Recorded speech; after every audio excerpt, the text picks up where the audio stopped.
बारामतीमधून एक महत्त्वाची बातमी। सुनेत्रा पवारांच्या समर्थनार्थ काटेवाडीमधील ग्रामस्थ आता एकवटलेत। राज्यसभेवर नियुक्त करून मंत्री करण्याची मागणी आता केली जाते।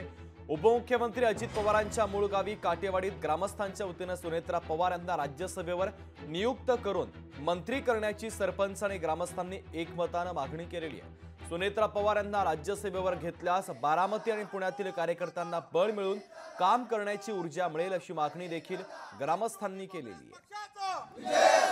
राष्ट्रवादी काँग्रेस पक्षाचा भावनिकता नकोय। जी लोकसभेची निवडणूक झाली ही भावनिकतेवर झाली।